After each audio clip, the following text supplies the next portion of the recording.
నమస్కారం. Traditional food కి స్వాగతం.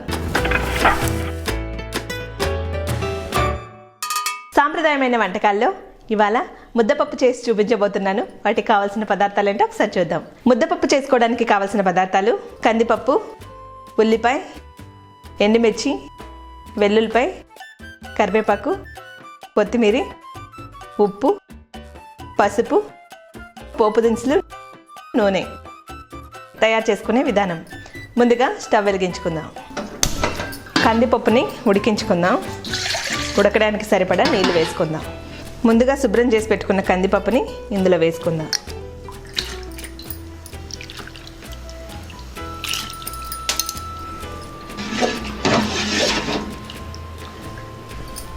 కొద్దిగా పసుపు వేసుకుందాం. పప్పు ఉడుకుతూ ఉంటుంది. ఈలోపు ఉల్లిపాయ కట్ చేసుకుందాం. ఉల్లిపాయ కట్ చేసుకుందాం.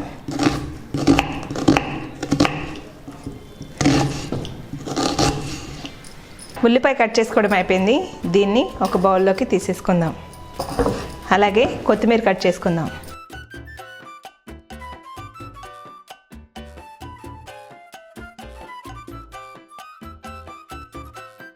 కొత్తిమీర కట్ చేసుకోవడం అయిపోయింది. దీన్ని ఒక బౌల్లోకి తీసేసుకుందాం. ఇప్పుడు పప్పు ఉడికిందేమో చూద్దాం. పప్పు ఉడికిపోయిందండి. దీన్ని మెత్తగా ఎనిపేసుకుందాం.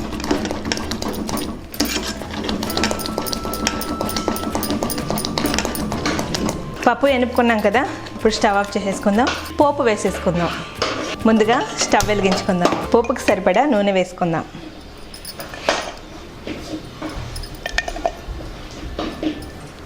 ఇందులో కొద్దిగా పోపు దినుసులు వేసుకుందాం. ఇందులోనే ఉల్లిపాయ ముక్కలు వేసేసుకుందాం. ఉల్లిపాయలు వేగాయి. ఇందులోనే వెల్లుల్లిపాయ రెబ్బలు వేసేసుకుందాం. వీటిని కూడా బాగా వేయించుకుందాం.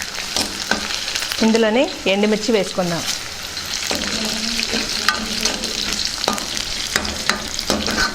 అలాగే కరివేపాకు వేసుకుందాం.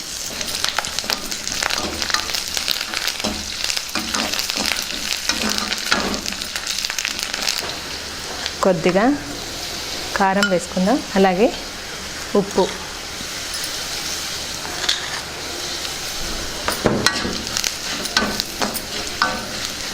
ముందుగా ఉడికించి ఎనుపుకున్న ముద్దపప్పుని ఇందులో వేసేసుకుందాం.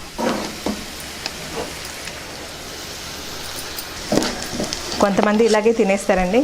ఇలా కాకుండా పోపు వేసుకుంటే ఇంకా బాగుంటుంది. పోపు మొత్తం ముద్దపప్పుకి కలిసేలాగా కలుపుకుందాం.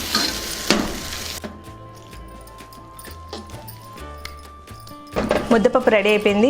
ముందుగా కట్ చేసి పెట్టుకున్న కొత్తిమీరని ఇందులో వేసుకుందాం.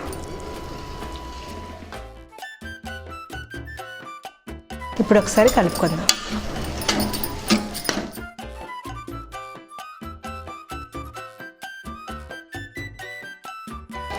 ముద్దపప్పు రెడీ అయిపోయిందండి. ఎలా ఉందో టేస్ట్ చేసి చెప్తాను.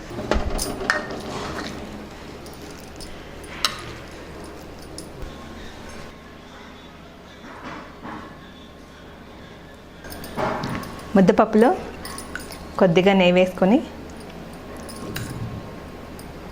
ముద్దపప్పు నెయ్యితో తింటే చాలా బాగుంటుంది. ట్రై చేయండి.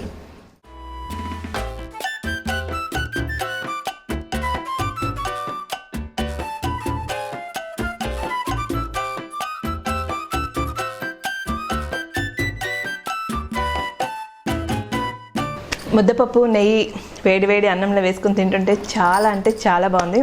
మాటల్లో చెప్పడం కాదు, మీరు కూడా ట్రై చేసి చూడండి. తప్పకుండా నచ్చుతుంది. మా వీడియో కనుక మీకు నచ్చినట్టయితే లైక్ చేయండి. ఇంకా నచ్చితే షేర్ చేయండి. సబ్స్క్రైబ్ చేసుకోవడం మర్చిపోకండి. నమస్కారం.